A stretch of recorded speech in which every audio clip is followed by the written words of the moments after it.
Selamat siang anak-anakku semua. Ya. Hari ini kita akan mempelajari materi tentang berpikir komputasional.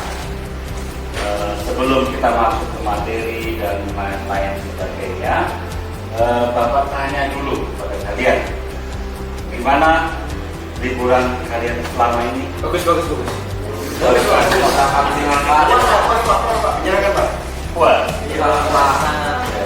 Puas. Karena bulan lebih kalian libur. Jadi cukup menyenangkan ya liburannya ya. Baik. Hari ini Bapak akan presensi dulu untuk kalian. Alvino hadir. Kemudian Tegrosa hadir.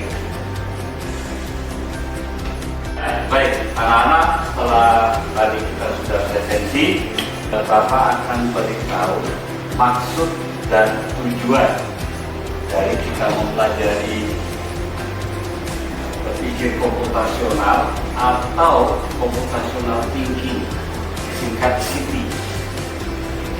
Computational thinking atau bahasa Indonesia itu berpikir komputasi. Maksud dan tujuannya adalah yang pertama untuk mengembangkan dari cara berpikir kalian, lalu bagaimana memecahkan suatu masalah. Jadi tujuan kita belajar ini yaitu mengembangkan cara berpikir kita dan kita berusaha untuk memecahkan suatu masalah. Itu yang dimaksud dari tujuan kita pelajari ini. Itu yang pertama. Yang kedua adalah bagaimana meningkatkan berpikir logis dan kritis. Jadi mungkin kali lalu kita mungkin pelajari tentang bagaimana menggunakan praktek-praktek tentang Word, Excel segala macam. Tapi kali ini kita akan dominan bagaimana mengasah bagaimana cara berpikir kita, dan nanti kita akan berusaha untuk memecahkan suatu masalah. Jadi bisa dimengerti ya, tujuan dari kita mempelajari materi ini. Kalian lihat ilustrasi yang digambar di atas ini. Yang pertama itu tertulis ada berapa elemen? Ada 4 dari berpikir komputasional. Yang pertama itu decomposition, bahasa Indonesianya penguraian. Bisa dilihat di gambar di sini. Di dalam satu mangkok, itu terdapat ada beberapa buah. Di dalam satu mangkok terdapat beberapa buah. Nah, di dalam buah itu, di dalam mangkok itu, kita akan menguraikan tiap-tiap buah tersebut. Artinya, dimisalkan kalau itu suatu masalah itu akan kita pecahkan, kita uraikan per tahap. Jadi kalian lihat di gambar ada buah apel yang warna ini, misalkan apel ya, apel warna coklat, warna oranye, kuning, lalu ada buah pisang. Itu artinya dipisahkan. Kalau diartikan secara umum ya diuraikan dari hal yang ada di sini. Kemudian ini ilustrasi dulu ya, sebelum kita masuk ke materinya, berdasarkan gambar yang kalian lihat dulu. Nah, ini nanti akan mengasah pikiran kita, logis kita tentang cara berpikir komputasional. Lalu yang kedua, yang kalian lihat gambar ini berurutan antara satu apel yang berwarna warna pink ya, dan 2 berwarna kuning. Kemudian disambung lagi 1 pink, 2 kuning. Itu artinya pola yang dibuat itu secara bersamaan tuh sama pola yang dibuat. Jadi polanya misalkan di situ tertampil 3 apel dengan 1 berwarna pink, 2 berwarna kuning. Dilanjutkan lagi 1 berwarna pink, duanya berwarna kuning. Dan pola tersebut secara dan sama. Logikanya seperti itu. Berdasarkan gambar dulu ya. Kemudian yang abstraksi atau abstraction itu berfungsinya adalah kita dapat memilih dari beberapa buah ini mana yang lebih efektif. Dari sekian buah ini mana yang lebih efektif. Misalnya kita pilih, oh ternyata yang lebih efektif itu yang warna coklat, yang lain kita abaikan. Itu ilustrasinya dulu. Saya kasih gambaran dulu, nanti kita akan masuk ke materinya. Lalu yang terakhir, algoritma atau algoritma. Algoritma itu artinya kalau misalkan dalam bentuk pemrograman itu langkah demi langkah, langkah demi langkah. Nah di sini bisa dilihat dalam satu tumpukan mangkok buah, bila menghasilkan mangkok buahnya itu apa saja, harus melakukan melalui beberapa langkah seperti ini. Ada yang mau tanya? Tidak. Mungkin masih bingung. Di SMP sudah pernah? Sudah.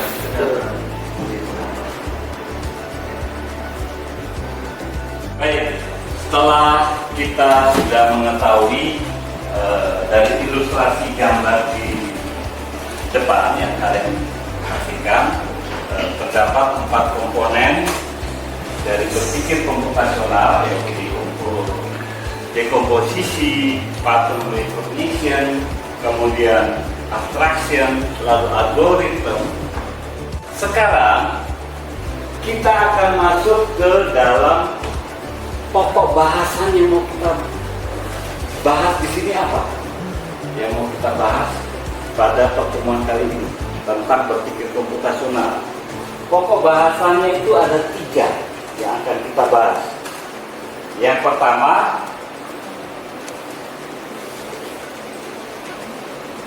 kita akan mempelajari yang namanya definisi berpikir komputasional. Definisinya apa sih dari berpikir komputasional? Mulai dari pengertian, Bapak singkat BK aja ya daripada panjang sekali ngomongnya. Mulai dari pengertiannya apa, lalu hubungannya apa dengan problem solving skill. Jadi problem solving skill tahu? Sudah ada di atas. Kemampuan memecahkan masalah. Jadi hubungan dengan berpikir komputasional dengan yang namanya kemampuan memecahkan masalah. Hubungannya ada nggak? Kemudian yang kedua adalah sejarah berpikir komputasional. Jadi nanti silakan kalian catat dulu materi-materi ini supaya nanti di saat ada kuis kalian tidak lupa. Ya. Jadi yang pertama definisi, kemudian sejarahnya, lalu yang ketiga adalah prinsip-prinsip berpikir komputasional atau cara berpikir komputasional. Baik, kita akan masuk kepada pokok bahasa. Yang pertama tentang bagaimana berpikir komputasional. Sebelumnya, Bapak akan bertanya kepada kalian. Kalian lihat di depan, gambarnya adalah, apakah kalian pernah berbelanja kebutuhan sehari-hari? Pernah? Pernah. Lalu, apa yang kalian pikirkan di awal di saat kalian mau belanja? Apa yang kalian pikirkan? Misalnya, Catherine mau belanja riso di mall misalnya, apa yang mau Evelyn pikirkan? Belanja apa aja selain riso kalau mau pergi ke mall? Baju, oke, baju. Terus selain kalau kita sudah memikirkan barangnya, apa lagi yang kita pikirkan? Hah? Jalan-jalan. Oke lah, bisa. Tapi ini tujuannya ke mall dulu. Selain jalan-jalan, fungsi kalian kan mau belanja ya. Mau belanja dulu. Fokusnya satu dulu, mau belanja.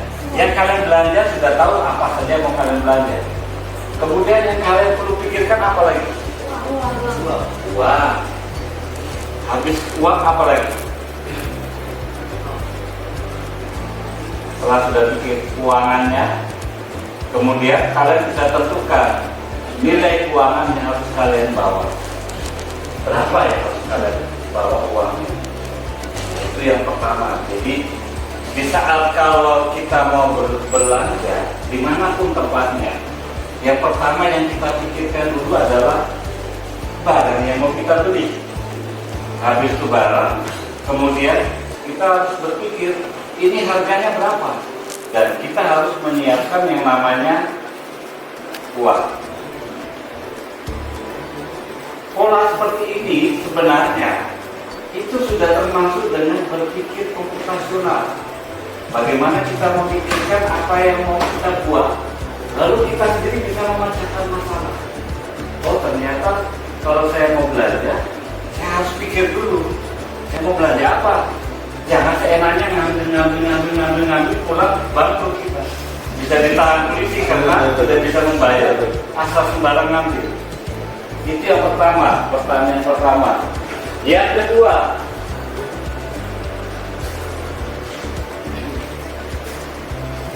apakah kalian pernah berpergian ke suatu tempat menggunakan sepeda motor, mobil atau kendaraan lain?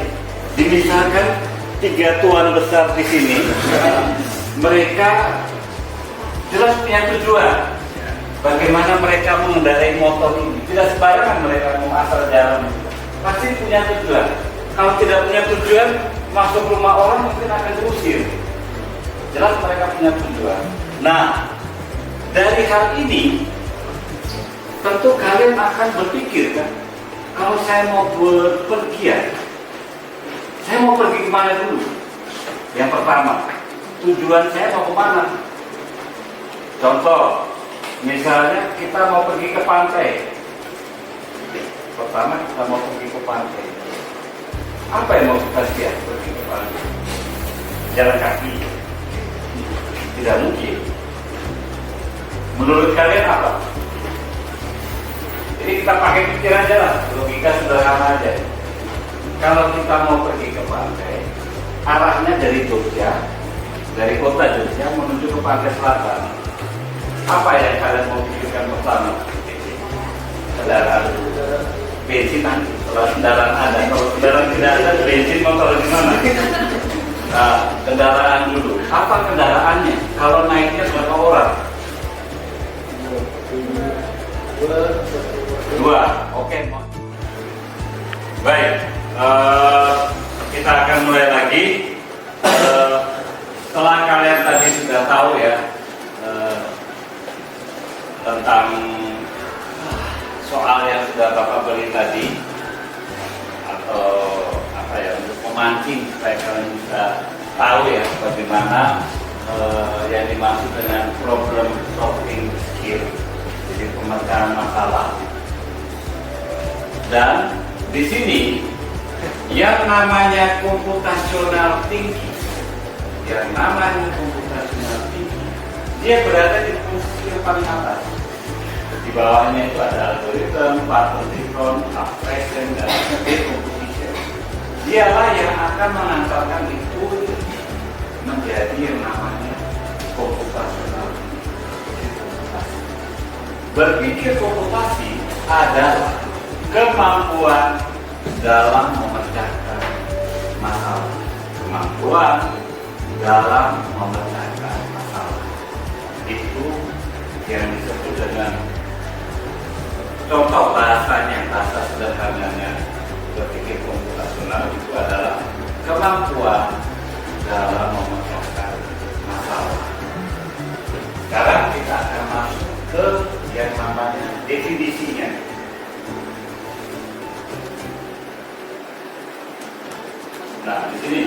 Definisi berpikir komputasional itu terdiri dari bagaimana kita kemampuan berpikir untuk menyelesaikan suatu masalah tadi ya, kita ambil contoh tadi,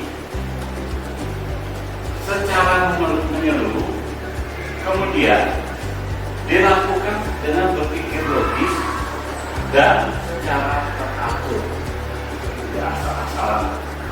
Tadi kalian mau berbelanja, kalian tidak mungkin asal berpikir, asal jalan, asal beli. Jelas nanti hasilnya kalian dirugikan.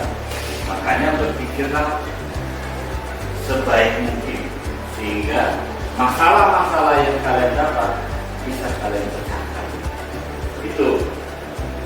Kemudian berpikir komputasional merupakan teknik, teknik pemecahan masalah. Dia merupakan juga teknik pemecahan masalah yang sangat luas permasalahannya. Jadi dia merupakan teknik pemecahan masalah. Jadi yang pertama dia berfungsi untuk menyelesaikan suatu permasalahan. Berpikir komputasional itu dia yang menyelesaikan suatu permasalahan. Yang kedua adalah dia sebagai teknik pemecahan masalah. Kemudian berpikir komputasional bisa digunakan untuk memecahkan masalah di berbagai bidang, tidak hanya di komputer saja. Dia bisa untuk berbagai bidang. Bidangnya apa saja? Misalnya ekonomi, kedokteran, lalu apa saja. Dan itu semua menggunakan yang namanya berpikir komputasional. Dan setiap bidang itu pasti ada masalah. Pasti ada masalah. Sebagai contoh misalnya bidang peternakan, suatu saat ada ayam yang mati, kita akan berpikir ayam ini mati kenapa? Jadi tidak hanya tentang masalah komputer saja atau masalah perangkat keras atau bagaimana, tidak. Dia semua bidang ilmu itu dia bisa pecahkan permasalahan dengan menggunakan yang namanya berpikir komputasional. Bisa dimengerti ya? Oke, lanjut.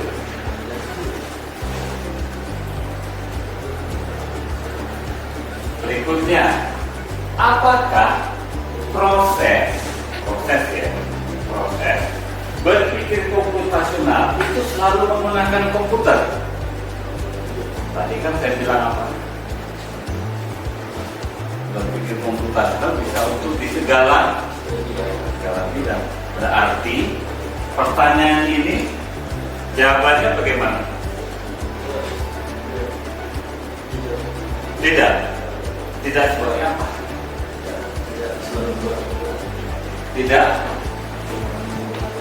Tidak selalu menggunakan komputer. Yang lain? Sama. Betul. Berpikir komputasional dalam prosesnya bisa menggunakan komputer. Namun bisa juga tidak. Contohnya tadi yang sudah Bapak sampaikan ke kalian. Jadi tidak selalu dia harus menggunakan komputer. Karena yang berpikir komputasional itu apa? Akal, pikiran. Nah, komputer akan berjalan bila mana ada yang menjalankan. Kalau tidak ada yang menjalankan, dia ini benda mati. Coba kalau kalian matikan, habis itu diamkan saja. Apa dia bisa berfungsi menyala sendiri atau apa segala macam, dia bisa ketik? Tidak mungkin. Tetap membutuhkan yang namanya manusia. Jadi itu. Kita lanjut. Setelah kalian sudah tahu tentang berpikir komputasional tadi ya, apakah dia harus menggunakan komputer atau tidak? Nah, sekarang berikutnya. Apakah ada perbedaan antara berpikir kritis dengan yang namanya berpikir komputasional? Ada perbedaan atau kesamaan? Tadi kan kalian sudah diuraikan, Iya. nah menurut kamu? Kalau berpikir kritis itu biasanya kita langsung ngambil dari apa yang kita baca. Jadi itu kalau menurut saya itu komputasional itu harus pakai data. Jadi itu lebih ke logika. Kalau kritis itu apa tuh biasanya orangnya itu nggak pakai data, langsung komentar. Langsung dia itu ya. Baik. Yang lain tentang berpikir kritis, apakah sama dengan berpikir komputasional? Yang lain atau idem? Sudah ngantuk ya? Idem ya? Oke. Jawabannya mirip. Jadi berpikir kritis dan berpikir komputasional mirip, tapi tidak sama. Dia mirip. Dan setiap kalau yang namanya berpikir kritis pasti disebut berpikir komputasional.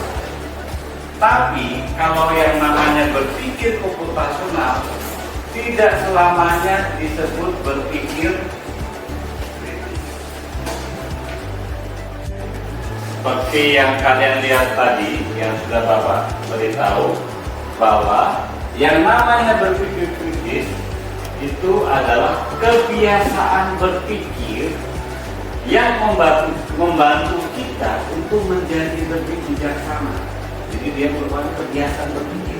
Orang kalau selalu berpikir kritis, dia akan menjadi satu kebiasaan. Dan semua yang tadi Bapak beritahu, semua yang berpikir kritis adalah yang disebut berpikir komputasional. Namun tidak semua yang berpikir komputasional itu adalah berpikir kritis. Bapak akan kasih contoh.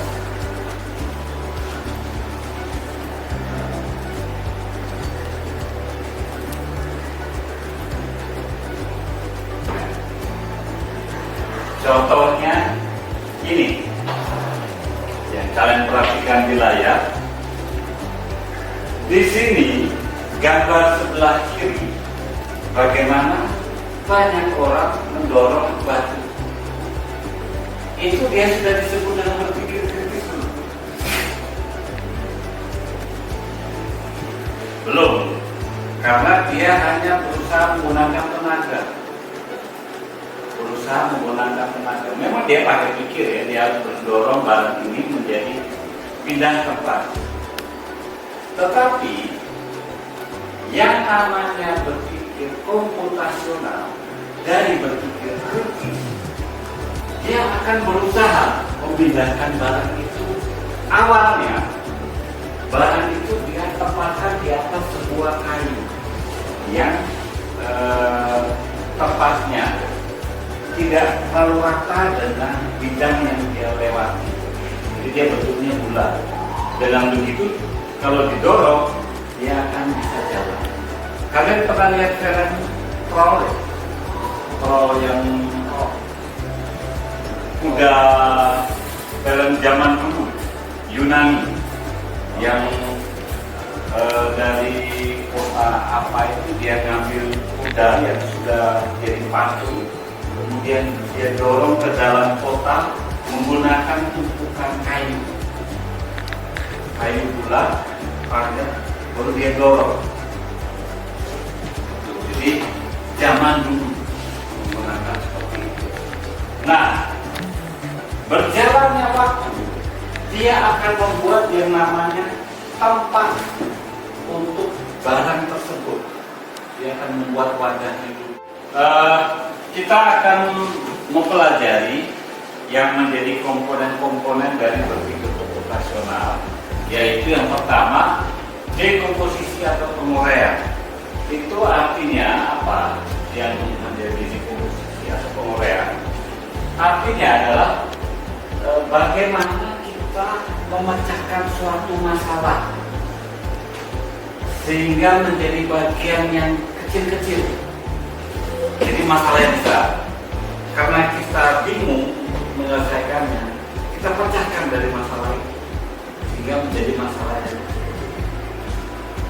Itu yang disebut dengan dekomposisi. Contohnya,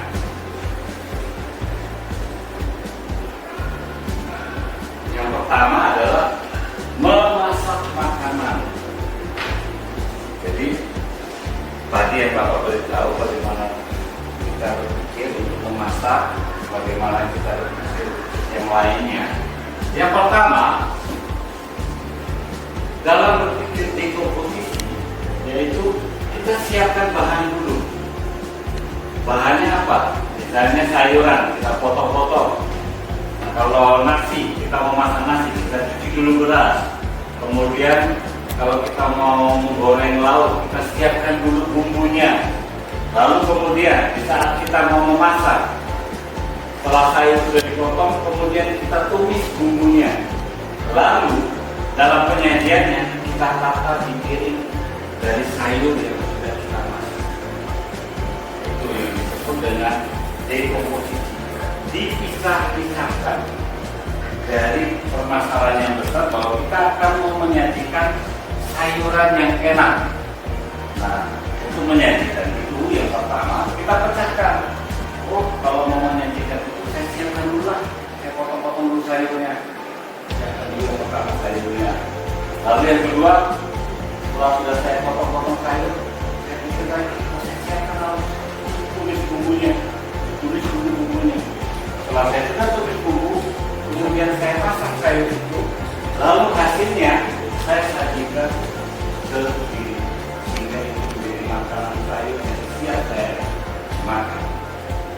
Itu yang dimaksud dengan dekomposisi.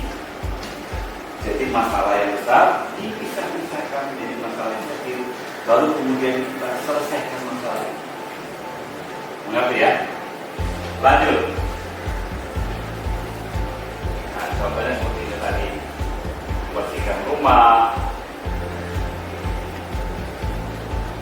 Nah, sekarang kita masuk ke yang namanya pattern recognition atau pengenalan pola.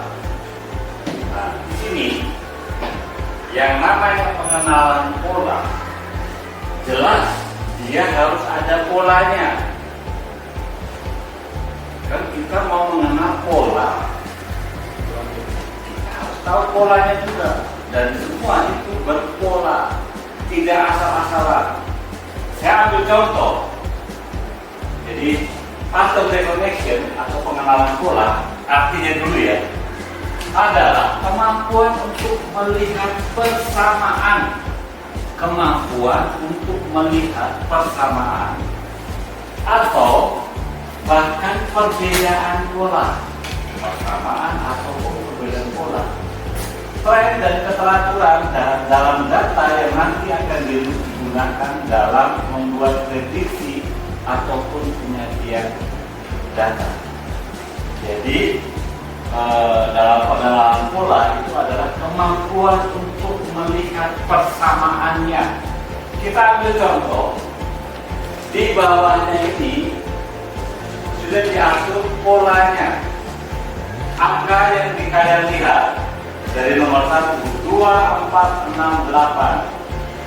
Artinya angka itu 2 menuju 4 itu ditambah 2 tambah 2 menuju ke 4 menuju ke 6 tambah 2 lagi, 6 ke 8 tambah 2, 8 ke titik tambah 2 hasilnya 10. Lanjut yang nomor 2, 1, 4, 7, 10. Itu artinya apa? Tambah 3, betul. Jadi ditambah 3. Yang di bawah polanya bagaimana? bagaimana? Jelas ini kan polanya sama, semua ditambah 2, semua ditambah 3. Kalau yang di bagian bawah itu yang namanya pangkat.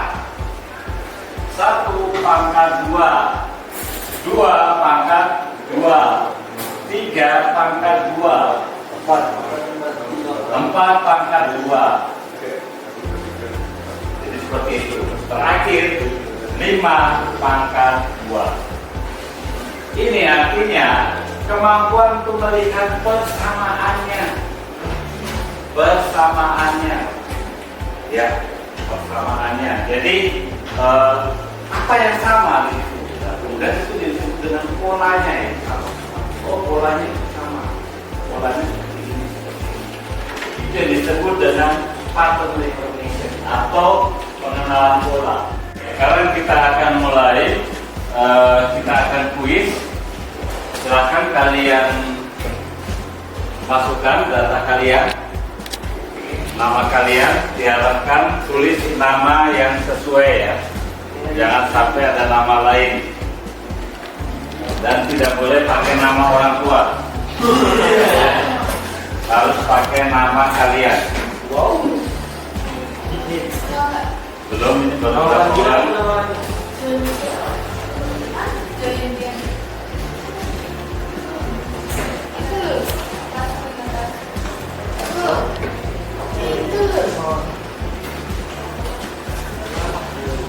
Bisa. Ya, masukkan pinnya dulu. Pinnya itu di atas 834 936.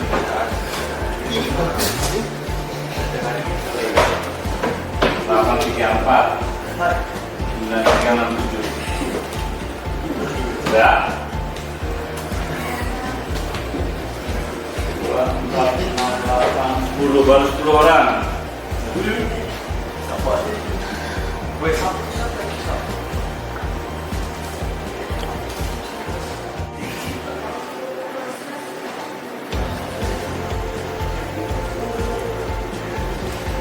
Proses pemecahan masalah itu disebut apa? Sudah?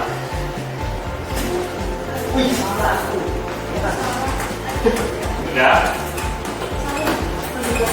Ada yang belum jawab? Sudah ya? Sudah, oke. Yang benar 14 orang. Uang dari sana nggak ada? Hah? Nggak jawab. Nggak jawab. Ada yang nggak jawab? Ada. Ada ya? Lanjut.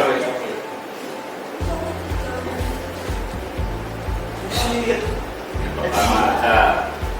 Pada soal. Lanjut. Soal kedua.